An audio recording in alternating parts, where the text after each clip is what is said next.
What's going on, everybody, and welcome back to another episode of Seahawks Now, your home for all things daily Seattle Seahawks news, rumors, and updates. Today, we're talking Trey Hendrickson rumors, continuing to talk about the guy who I want in Seattle more than any other player. Then we talk about who I think a breakout candidate could be on the Seahawks, and finally, we discuss the tight end rankings and where the Seahawks tight end room ranks among all 32 NFL teams. All that and more today right here on Seahawks Now. But first, if you like what you see, make sure you hit that like button down below. Subscribe to the channel. It really helps us out. And as always, hit the bell for notifications so you never miss another breaking news alert. All right, let's get into things. Trey Hendrickson, the rumors are starting to calm down. What does this mean for the Seahawks? Well, I think that it means a couple of things. First off, look, I have obviously been pushing for Trey Hendrickson for a long time. I don't think it's over yet. I don't think the Trey Hendrickson phase is over yet, but I do think that it's starting to come to a bit of a standstill. We heard a lot of trade rumors over the past month or so. Now we're starting to hear less and less, and there is still some. I'm hearing that the Browns might be interested. I'm hearing that the Cowboys might be interested, and I have heard a little bit about potentially the Seahawks being interested. At the same time, he is talking with the Bengals. They're trying to come up with a contract, but they're still not there yet. And the latest on Trey Hendrickson is that right now he's not playing for the Bengals. He is holding out, and that's kind of all we know right now. That's kind of all we know. So how does this affect Seattle? Well, obviously, if the Seahawks are going to trade for him, they have to probably start talking to the Bengals, right? Trades don't just happen overnight. You have to have conversations there. And so far, we haven't heard anything about Seattle having that conversation with Cincinnati. We've heard a lot of radio analysts and YouTube analysts, including myself, who think they should have that conversation with Cincinnati, and we've given our reasons, right? I've given my reasoning for why I think Trey Hendrickson is a perfect fit for the Seahawks. He's a great pass rusher. I think he would add a lot to the pass rush. I think if you combine Hendrickson with Big Cat Williams, you combine Hendrickson with a guy like DeMarcus Lawrence, who's going to be on this defensive line now, a guy like Boye Mafe, Uchenna Nwosu, if he can stay healthy. I mean, that is a really, really solid front core on your defensive line, not to mention Byron Murphy coming in as that nose tackle kind of presence there. It would be probably the best defensive line in all of football. I think we already have one of the better defensive lines in all of football. By the way, Derek Hall, forgot about him. But Trey Hendrickson makes it the best. And if you want to win the Super Bowl, if you want to actually have sustained playoff success, you have to be the best. And I've talked as well about the cost, and a lot of people saying, well, he might just be too expensive. And the way I see it, no. If you have an opportunity to go get a legitimately one of the top 10 defensive players in the league, maybe one of the top 5. I mean, he was Defensive Player of the Year. He was runner-up last year. I mean, he's led the league in sacks the past 2 seasons. He has been a game wrecker. He's been a game wrecker, for sure. So you asked the question, why shouldn't we pay him? Why should we save our money to pay guys in the future when we can pay a great player now, right? We don't know if Derek Hall's ever going to be that good. We don't know if Boye Mafe's ever going to be that good. We do know that Trey Hendrickson is that good right now and potentially available. Now, another thing we have seen is that the Bengals have a pretty high asking price for him in a trade. They're looking for a first-rounder, which is what Trey's agent kind of apparently promised them. But nobody's going to trade a first-round pick for Trey Hendrickson when he only has 1 year left on his contract.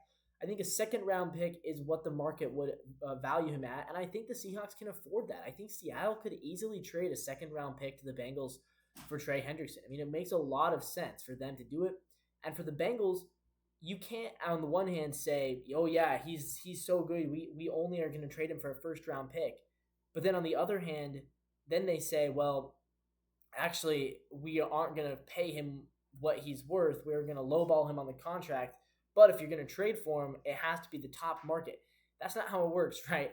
As the saying goes, beggars can't be choosers, right? The Bengals, they're begging for Trey Hendrickson to come back to them. But if he doesn't, they can't be choosers over where they trade him to and how much they get. If they want to get something for him, they're going to have to settle eventually for probably that second-round pick. And I think if that price does come down, if the asking price comes down to a second-round pick, Seattle should jump on it. I mean, I would give up a second-round pick for Trey Hendrickson in a heartbeat. And like I said, I would pay him. I'd extend him. I'm not going to save my money for guys who might be good when here's a guy who already is good. That's my take, and that's what I think the Seahawks should be as well. But let's move on. Talking about Tyrese Knight.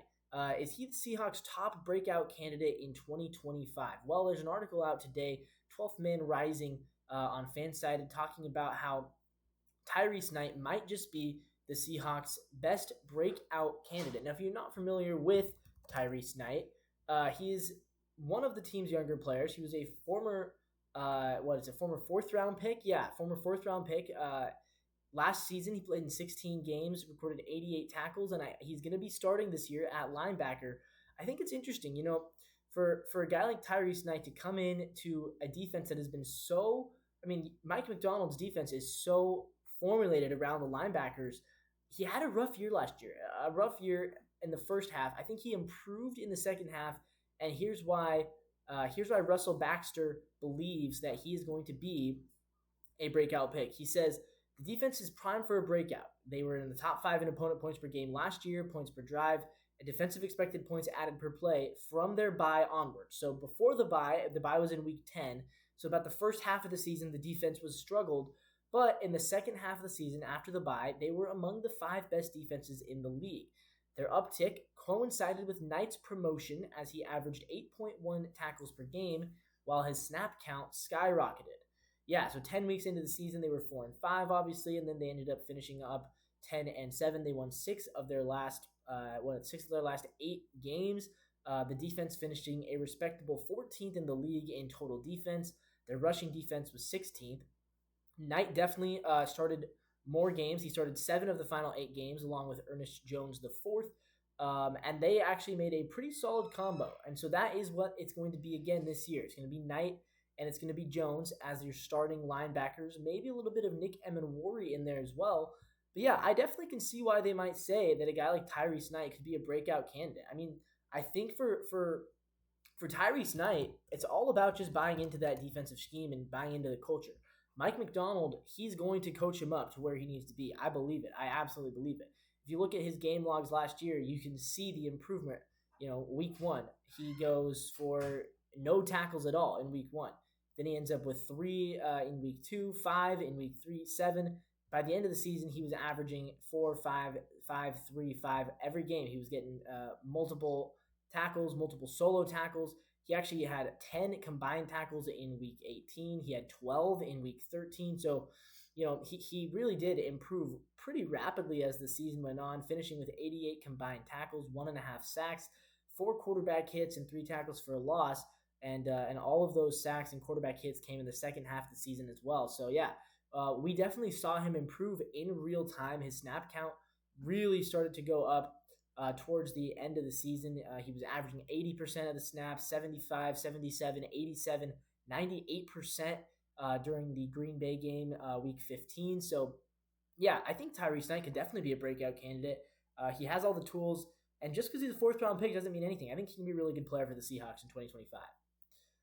All right, let's move on. I want to ask the question, where does the Seahawks tight end room rank among the NFL in 2025?